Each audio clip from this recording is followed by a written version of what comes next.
এইমাত্র আবহাওয়া দফতর সূত্রে পাওয়া আজকের আবহাওয়ার খবর। আজ কলকাতা সহ উত্তর ও দক্ষিণবঙ্গের একাধিক জেলায় বজ্র বিদ্যুৎ সহ বৃষ্টি এবং কালবৈশাখী ঝড়ের সম্ভাবনার কথা জানিয়েছে আবহাওয়া দপ্তর। আগামীকালও একই পরিস্থিতি বজায় থাকবে দক্ষিণবঙ্গের একাধিক জেলায়। ফের বৃষ্টিতে ভিজতে চলেছে বাংলা। আগামী 11ই এপ্রিল ঈদের দিন উত্তরবঙ্গে ভারী বর্ষণের সম্ভাবনা রয়েছে। পাশাপাশি দক্ষিণবঙ্গের মূলত পশ্চিমের ও উপকূলের জেলাগুলিতে বৃষ্টির সম্ভাবনা বেশি। মাঝে আজকের দিন দক্ষিণবঙ্গে শুষ্ক আবহাওয়া থাকবে। আপাতত উত্তরবঙ্গে বিক্ষিপ্তভাবে বৃষ্টি চলবে। বুধবার দার্জিলিং, কালিম্পং, জলপাইগুড়িতে বৃষ্টি হতে পারে।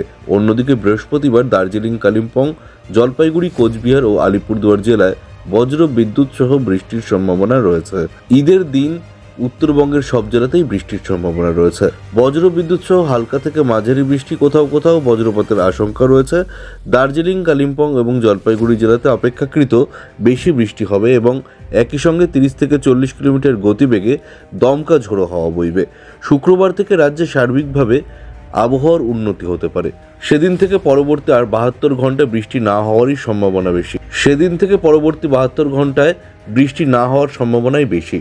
প্রসঙ্গত, ঈদের দিন দক্ষিণবঙ্গেও বৃষ্টির সম্ভাবনা রয়েছে, তবে সেদিন বৃষ্টিপাতের তালিকায় নেই কলকাতা, হাওড়া, হুগলি এবং নদিয়া ও মুর্শিদাবাদ জেলা। বাকি জেলাগুলিতে বজ্র বিদ্যুৎ সহ বৃষ্টির সম্ভাবনা রয়েছে। কোথাও কোথাও হালকা ঝোড়ো বাতাস বইতে পারে। শুক্রবার থেকে বৃষ্টির সম্ভাবনা সার্বিকভাবে কমবে রাজ্যে। আজ থেকে দক্ষিণবঙ্গে পরবর্তী 48 ঘন্টা তাপমাত্রা বৃদ্ধির পূর্বাভাস।